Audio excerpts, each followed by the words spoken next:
નમસ્કાર, હું આદર્શ છું. વેલકમ ટુ આદર્શ એજ્યુકેશન સોસાયટી.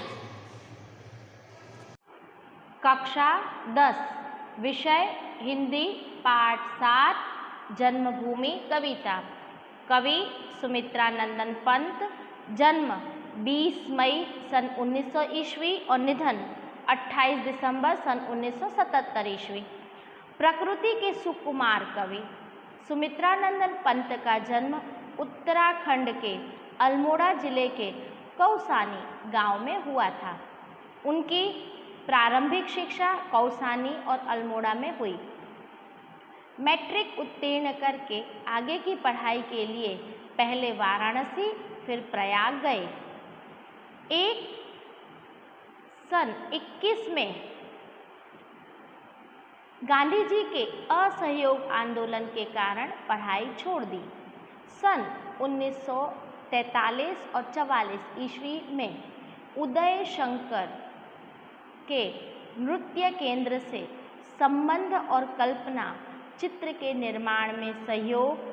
सन 1950 से 1957 तक आकाशवाणी में हिंदी सलाहकार रहे। छायावाद के शलाका पुरुष, प्रकृति सौंदर्य के अनुपम चित्रकार, अनुपम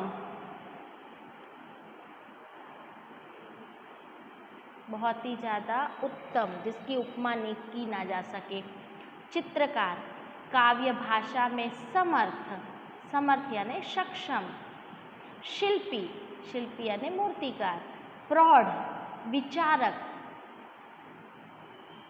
कवि को इनके कला और बूढ़ा चांद पर साहित्य अकादमी से लोकायतन पर सोवियत भूमि नेहरू पारितोषिक समिति से और चिदम्बरा पर ज्ञानपीठ पुरस्कार मिले।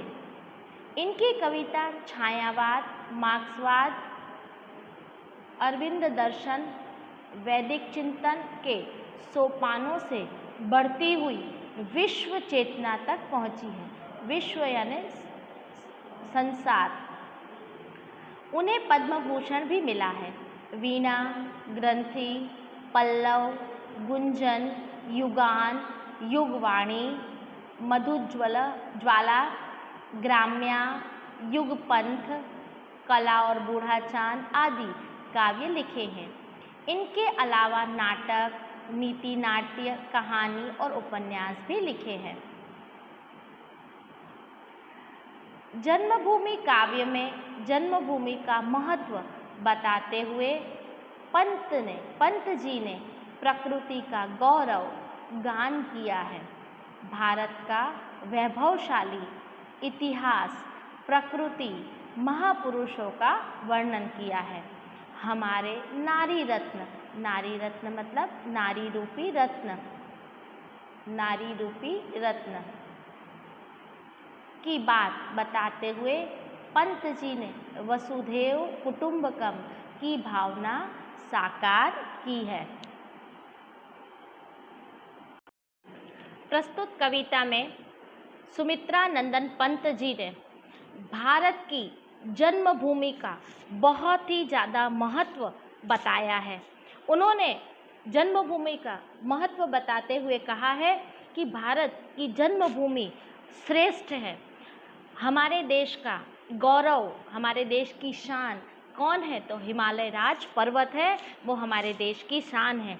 यह भारत की जन्मभूमि है, जिस धरती पर गंगा और यमुना नदी है, जो पवित्र मानी जाती है, इसी धरती पर बहती है। यह वही जन्मभूमि है, इस धरती पर राम, लक्ष्मण और श्री कृष्ण जैसे ईश्वर ने अवतार इस धरती पर हुए हैं, ईश्वरीय अवतार इस धरती पर हुए हैं। यह वही धरती है जिस धरती पर महान नारियां जैसे सीता, सावित्री, अहिल्या लोगों ने जन्म लिया था।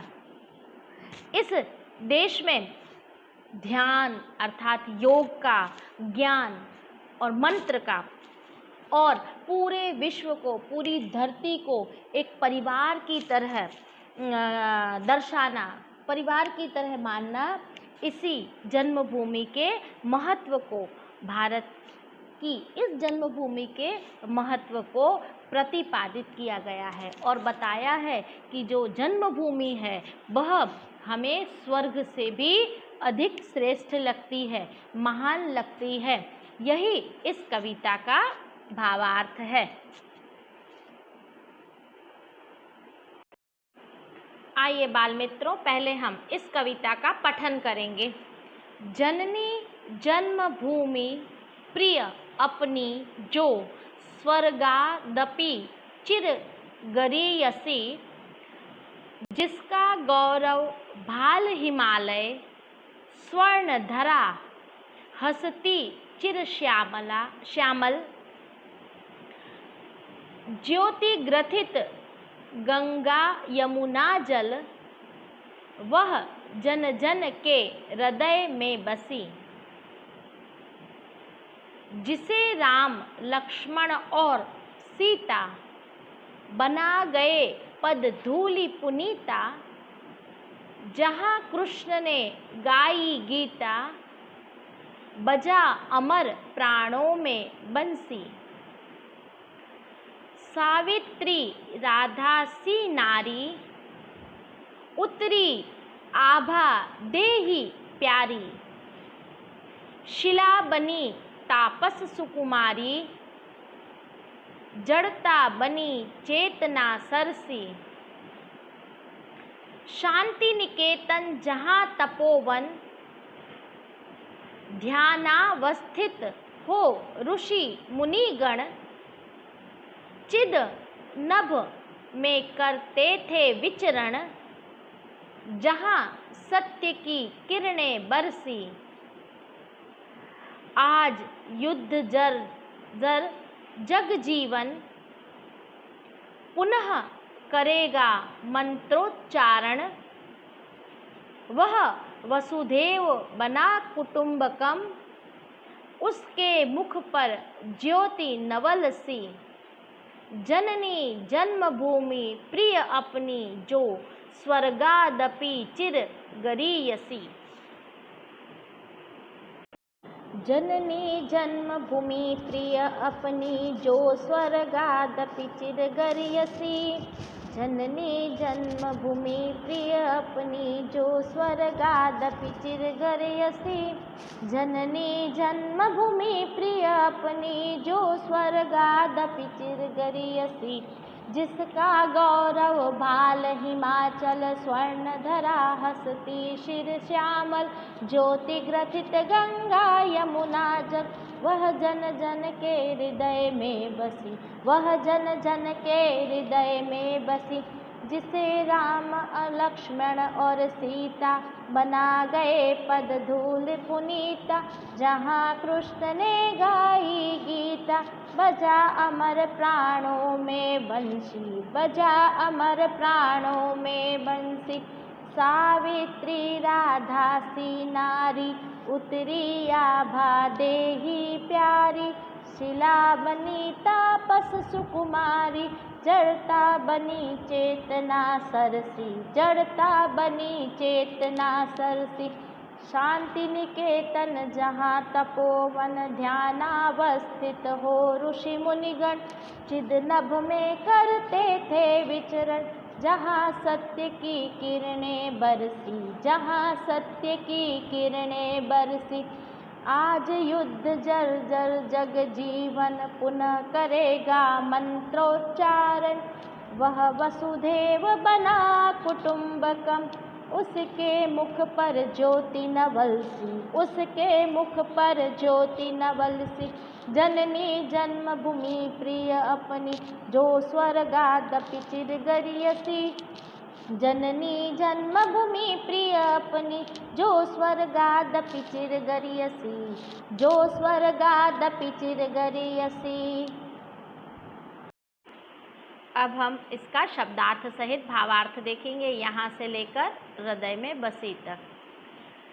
जननी यानी माता, जन्मभूमि मतलब वह धरती व देश जहाँ आपने जन्म लिया है, स्वर्गादपि यानी स्वर्ग से भी, चिर यानी बहुत, गरीयसी मतलब श्रेष्ठ है, उत्तम है, गौरव, गौरव यानी महत्ता, बड़प्पन, शान, भाल यानी मस्तक, ललाट, हिमाचल, हिमाचल यानी हिमालय पर्वत, स्वर्ण यानी सुनहरा, धरा यानी धरती, चिर यानी सदा, और श्यामल मतलब श्यामल या काला रंग या हल्का सा सांवला रंग।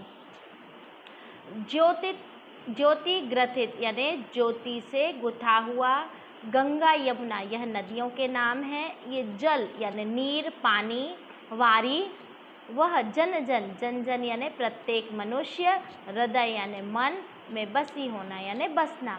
अब यहाँ पर कवि कहते हैं, हम इसका भावार्थ देखेंगे। कवि हमारी जन्मभूमि अर्थात हमारी मातृभूमि का बहुत ही ज़्यादा गुण गाते हुए कहते हैं कि जो हमारी जन्मभूमि है, हमारी जो भारत माता है, वह स्वर्ग से भी अधिक उत्तम है या श्रेष्ठ है। हमारी जो मातृभूमि है उसका जो भाल अर्थात मस्तक है, जो ललाट है, वह कौन है? हिमालय पर्वत है, जो देश का गौरव बढ़ा रहा अर्थात जो हमारे देश का बड़प्पन है या महत्व है हमारे देश का, हिमालय पर्वत का। हमारे देश की धरती जो है बहुत ही ज़्यादा, धरा यानी धरती, सुनहरी है, सुनहरे रंग की है और सदा खुश रहती है, प्रफुल्लित रहती है। और हमारी मातृभूमि जो है, उसी मातृभूमि पर गंगा और यमुना नदी है, जो पवित्र नदियां हैं, उसका जल से भरी हुई अर्थात गुथी हुई हैं और हर एक मनुष्य के मन में, प्रत्येक मनुष्य के मन में हमारे देश की जो नदियां हैं उसकी पवित्रता है, उनके मन के अंदर बसी हुई हैं। अब हम यहाँ से लेकर जिसे से लेकर बंसी तक शब्दार्थ और भावार्थ देखेंगे। राम, लक्ष्मण और की जगह और सीता, बना गए पद यानी चरण, धूलि यानी रज और पुनीत यानी पवित्र। जहाँ कृष्ण ने गाई गीता अर्थात गीता का गान किया था। बजा अमर, अमर मतलब जो जिसकी मृत्यु ना हो उसे कहा जाता है अमर। प्राणों की बंसी, बंसी यानी बांसुरी, मुरली। कवि कहना चाहते हैं कि हमारी जो भारत की भूमि है वह बहुत ही ज़्यादा पवित्र है। यह ऐसी भूमि है जहाँ पर भगवान श्री राम ने अपने भाई लक्ष्मण के साथ और माता सीता के साथ इस धरती को जो पर अपने चरणों की रज अर्थात चरणों की धूल से इस धरती को पवित्र किया था। यह वही भूमि है जहाँ पर भगवान श्री कृष्ण ने अपनी बंसी की मधुर तान सुनाकर प्रत्येक मनुष्य को अपने वश में कर लिया था और अपने बंसी की अमर छाप वह लोगों के मन के अंदर छोड़कर चले गए। यह वही धरती है जहाँ पर भगवान श्री कृष्ण ने महाभारत के युद्ध के दरमियान गीता की रचना की थी, भगवत गीता की रचना की थी। यह एक अमर काव्य है और इसकी रचना कर भगवान ने लोगों को ज्ञान का उपदेश दिया। यह वही मातृभूमि है।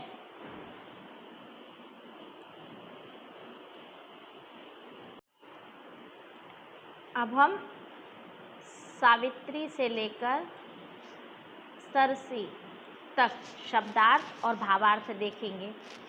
सावित्री राधा सी नारी, उत्तरी आभा, आभा मतलब प्रकाश, देही प्यारी, शिला, शिला यानी पत्थर, बनी तापस, तापस यानी तपस्या करने वाली, तपस्विनी, सुकुमारी, सुकुमारी मतलब कोमल शरीर वाली, जड़ता, जड़ता मतलब जिसमें प्राण ना हो उसे कहेंगे जड़ता, बनी चेतना, चेतना मतलब जिसके अंदर प्राण हो, सरसी। यहाँ पर कवि कहते हैं कि भारत की जो जन्मभूमि है अर्थात हमारे देश की जो भूमि है, यह वही भूमि है जहाँ पर सावित्री और राधा जैसी नारियों ने जन्म लिया था और अपने प्रकाश से पूरे मानव जाति को प्रकाशित किया था। आप बच्चों सावित्री के बारे में जानते ही होंगे। सावित्री वही नारी है जिसने यमराज के पास जाकर अपने पति के प्राण वापस लेकर आई थी। राधा वही है जिसे श्री कृष्ण अत्यंत प्रेम करते थे और उन्होंने अपनी अमरता से पूरे देश की मानव जाति को प्रकाशित किया है। फिर सुकुमारी मतलब कोमल अंगों वाली तपस्विनी अहिल्या है, वह पत्थर में बदल गई थी।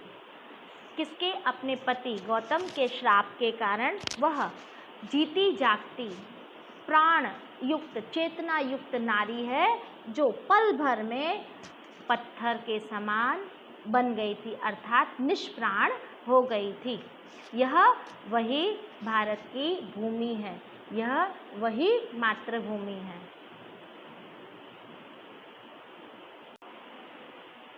अब हम शांति निकेतन से किरणें बसी तक शब्दार्थ और भावार्थ देखेंगे। शांति निकेतन जहाँ तपोवन यानी तप करने की भूमि, तपस्या करने की भूमि, उसे कहेंगे तपोवन। तो शब्द समूह के लिए एक शब्द होगा तपस्या करने की भूमि, तो तपोवन। ध्यानावस्थित यानी ध्यान में मग्न होना। ऋषि यानी मुनि, ऋषि मुनि गण मतलब ऋषि मुनियों का समूह। चिद यानी ज्ञान। नभ यानी आकाश में करते थे विचरण, विचरण यानी घूमना। जहाँ सत्य की किरणें बसी, किरणें मतलब प्रकाश, रोशनी बसी हुई है। कवि कहते हैं कि हमारी जन्मभूमि अर्थात हमारी मातृभूमि की जो महिमा है बहुत ही ज़्यादा अनोखी है, निराली है। यहाँ पर तपस्या करने के लिए शांति निकेतन जैसा तपोवन है। ऐसा तपोवन है जहाँ पर ज्ञानी ऋषि मुनि है ध्यान मग्न होकर ज्ञान प्राप्त करते हैं और उसी ज्ञान रूपी आकाश में डूबकर और ज़्यादा ज्ञान प्राप्त करके लोगों को अपने ज्ञान की आभा से प्रकाशित करते हैं। हमारे देश में सत्य के प्रकाश से आलोकित है। हमारा जो देश है वह सत्य के प्रकाश से पूरी तरह प्रकाशित है अर्थात हमारे देश में सत्य का ही बोल बाला है अर्थात हर एक व्यक्ति सत्य ही बोलता है। यही हमारे देश की धरती है।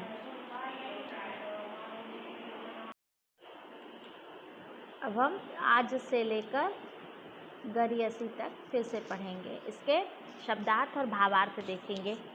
आज युद्ध जर्जर मतलब युद्ध से कमज़ोर।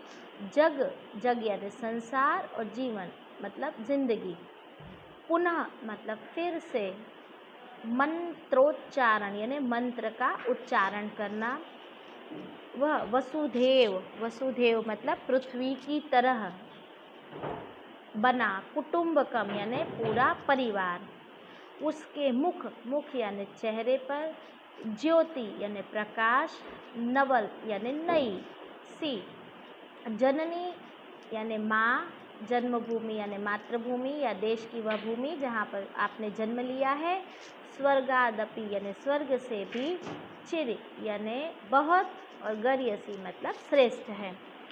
कवि कहते हैं कि आज पूरा जो विश्व है, पूरा संसार है उसके लोग हैं वह युद्ध के डर के कारण उनका जीवन बहुत ही ज़्यादा परेशान है, कमज़ोर हो चुका है। परंतु जो हमारा भारत देश है वह पूरी मानव जाति को इस युद्ध से छुटकारा या मुक्ति दिलाने के लिए फिर से एक बार मंत्र का उच्चारण करेगा और पूरे देश में कौन से मंत्र का? विश्व में शांति का प्रचार करेगा और कहेगा कि शांति ही सर्वश्रेष्ठ उपाय है। इस मंत्र के प्रचार करके वह इस धरती पर रहने वालों के लोगों को एक साथ मिलजुल कर रहने के लिए प्रेरित करेगा और कहेगा पूरा विश्व एक परिवार है और हमें इस परिवार की तरह रहना है। इस बात का वह प्रचारक बनेगा या प्रचार करेगा। उसके मुख पर एकदम नई चमक आ जाएगी, ऐसा कहते हुए फिर कवि कहते हैं क्यों? क्योंकि जो माता है, जननी यानी माता है, हमारे देश की जन्मभूमि है, वह हमें बहुत ही ज़्यादा प्यारी है। हमारी भारत माता है, वह बहुत ज़्यादा प्यारी है और वह हमें स्वर्ग से भी अधिक श्रेष्ठ लगती है। Thank you for joining us.